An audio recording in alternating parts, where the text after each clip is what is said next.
Welcome to Honest Whispers Review for Sale. On this video, I'll be reviewing Marvel Collectors Club Nightcrawler statue released by NECA in 2003. This is approximately 7.5 inches tall with the base.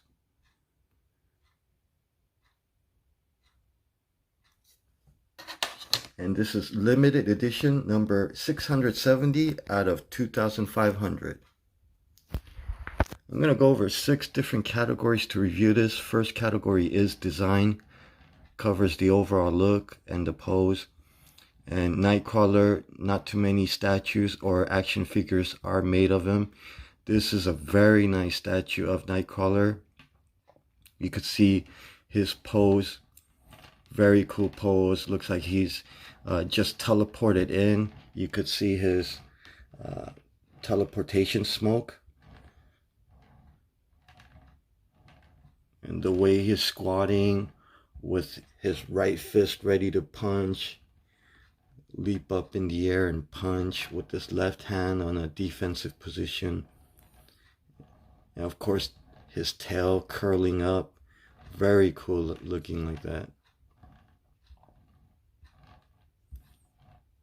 And when you look at the overall look, especially the details to his face, his costume, it has more of a realistic look to it, or a realistic style compared to, I would say, like from the realm of realistic comic book and then simplified animation style.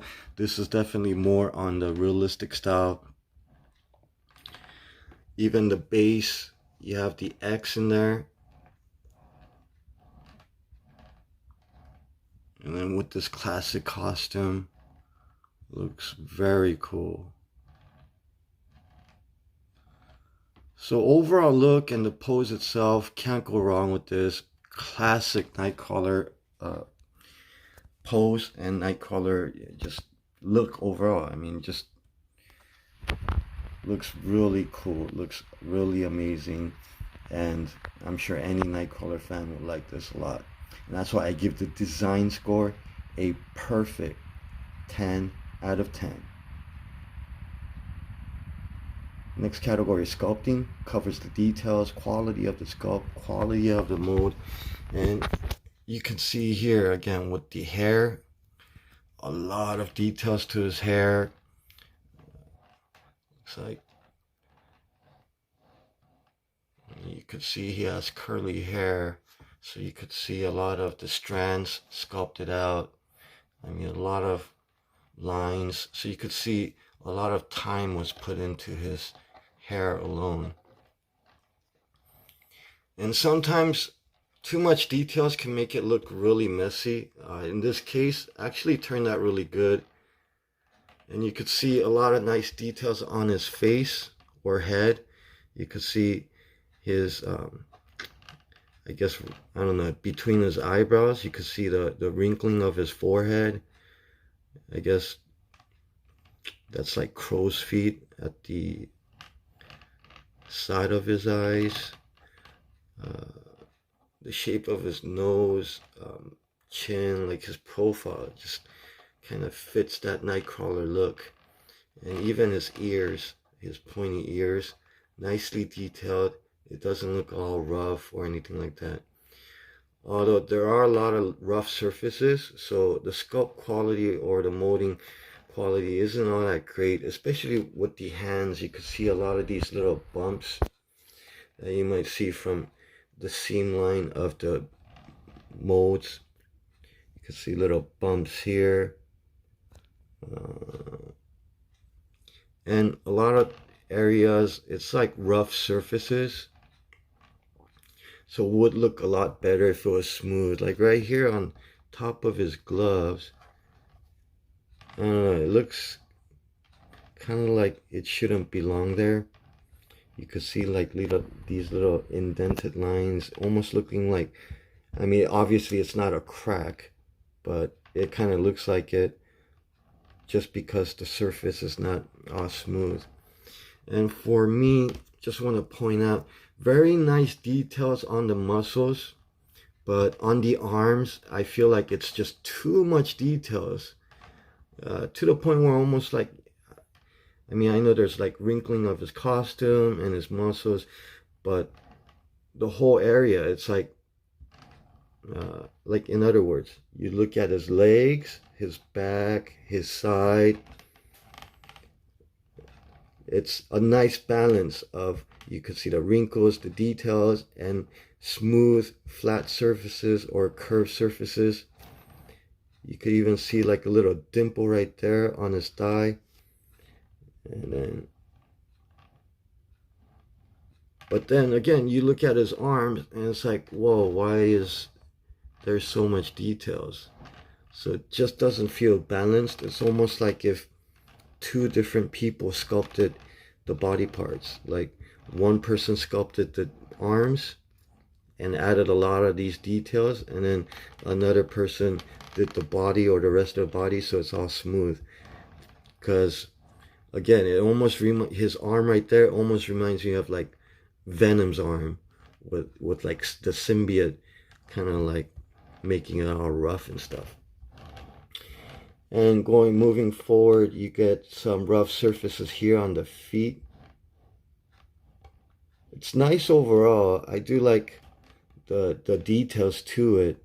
And then even some of the wrinkles to the boots is nice. But then right here, when you look at all these like rough bumps and stuff, it looks less like boots and more like his actual feet. And it just happens to be white rather than blue.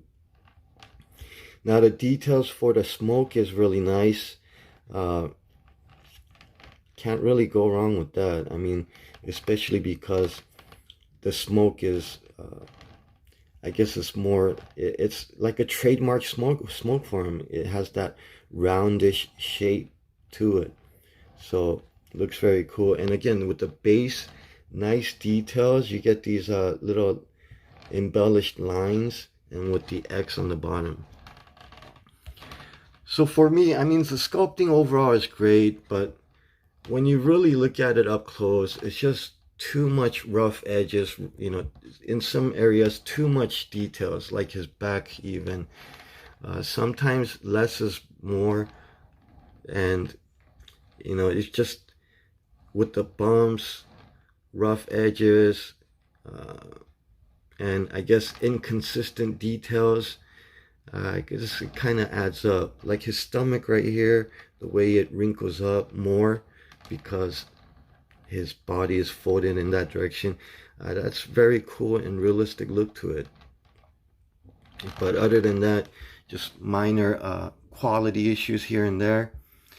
And that's why I give it a solid sculpting score, an above average 7 out of 10.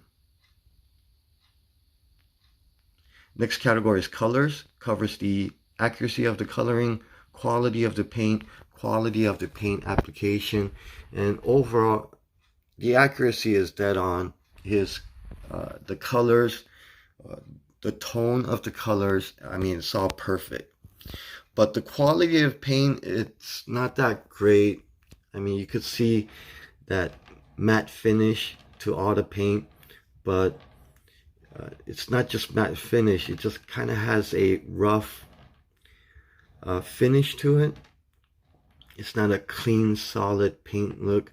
And you can see that they did a lot of, I guess, like airbrush effect. So you might not be able to clearly see it, but there are some black airbrushed into his back to kind of add the details. You can see some of that with his gloves. You'll see some blue tone right there, which I feel like it's unnecessary. But yeah, they did add a lot of blue tone to the white area. And who knows, maybe it's not that they added blue tone, but rather it's a blue colored resin, or I guess cold cast porcelain. And then when they painted the white over it, I guess the white might not have covered the whole thing. So that could be an issue. And then, of course, with the paint application, you'll see some bleeding here and there. You could see that the pink almost has all the tips, every single tip pretty much is kind of bleeding onto the surface of the base. And you could see it has kind of like that airbrush look to it. Hard to see, especially when you're looking at it from a pretty good distance. But when you do look at it up close, it is definitely noticeable, and kind of gives it a bit of a messy look, especially when you look at certain areas like right there. Otherwise, the rest of the paint application is actually pretty good. You could see his eyebrows, his eyes, all the colors are pretty much in the border. There are some squiggly lines here and there. You could see either bleeding or some squiggly lines right there. You could see the white paint.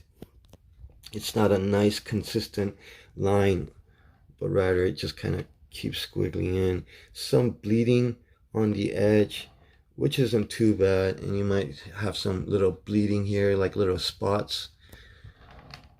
Again, something you would have to look really closely at to notice, but still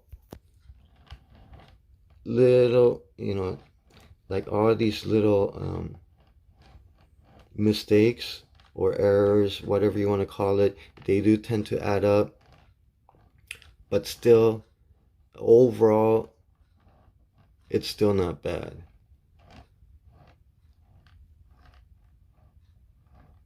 I just wish the finishing was a little better, maybe with some gloss finish to it.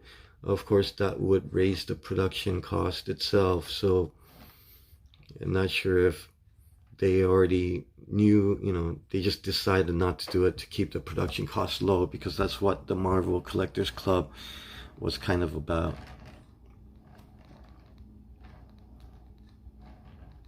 So yeah, initially I was going to give it just slightly above average, but overall it is pretty good. And that's why I give the color score a solid above average 7 out of 10.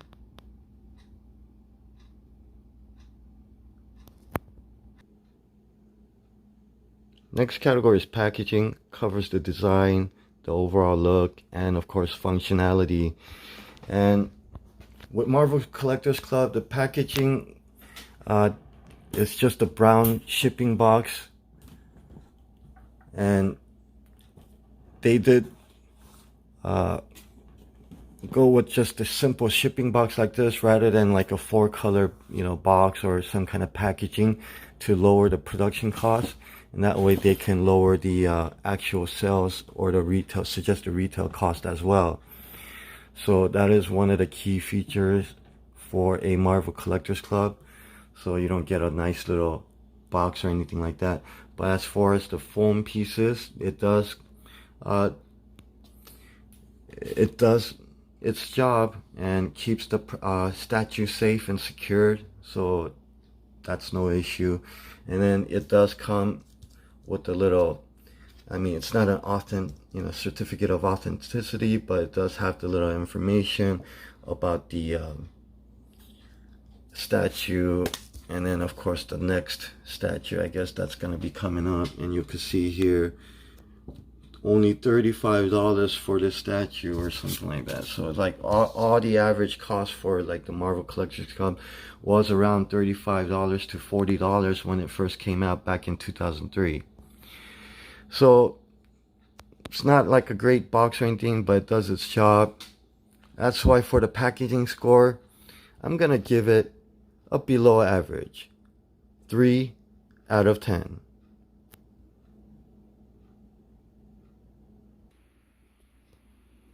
Next category is value. Covers the suggested retail price versus the quality, or suggested retail price versus the aftermarket price.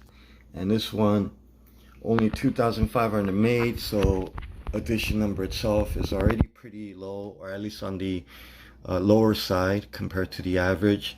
And this one, it's been 18 years, or at least 18 years old. Came out 2003. It is now 2021. And this one, when it first came out, was around $35. Of course, with shipping, roughly around like $40, $45. Of course, with tax and everything as well. And now, fast forward 18 years after it first came out, it is, I only seen like 2 or 3 listed. One had a broken tail that was kind of fixed, so it had it was like listed under 300. I've seen a new one right now, completely sealed, never been opened, at 300 plus, like, I don't know, $20 shipping or something. And then there's one that's been opened, but in good condition, I guess, and that one is at like $325 plus shipping. So there is definitely a lot of value there. Of course, the ones at 300, 325, I mean, it's been there for a while, so it'll probably take some time to actually sell for that amount. But definitely the value is there. And again, with Nightcrawler, very rare to see any statues or figures, or, you know, of him that's been made. So already the supply is very low. Of course, the demand's not that high. Nightcrawler's not like your mainstream, character that everyone likes. But still, he's not like an obscure character either. He definitely is a well-known and recognizable character. So very good value. And even when you're paying up to that amount, a statue like this, if it came out today, would be at least $100 itself, and due to the rarity, definitely increases the aftermarket value. So I would say, if you're a Nightcrawler fan, definitely worth it, and I could see this continue to go up in value, and that's why I give the value score perfect, 10 out of 10. Final category is overall, accumulates the 5 prior categories: design, sculpting, colors, packaging, and value. And this one, again, very nice statue, very rare for the character. Overall quality is pretty good, definitely above average. It could be better. Nice details, coloring is overall okay, pretty good, definitely above average. And the value definitely has the value. I don't see it selling at 300 right away, but over time definitely will, and probably continue to go up in value. So wouldn't be surprised if this would be listed at around 400 5 to 10 years from now. So overall, I give it a solid 7 out of 10. So to recap: design, 10 out of 10. Sculpting, 7 out of 10. Colors, 7 out of 10. Packaging, 3 out of 10. Value, 10 out of 10. And overall, 7 out of 10. Thank you for watching. Until next time, continue reading the King James Version Bible and eat your vitamin C's daily.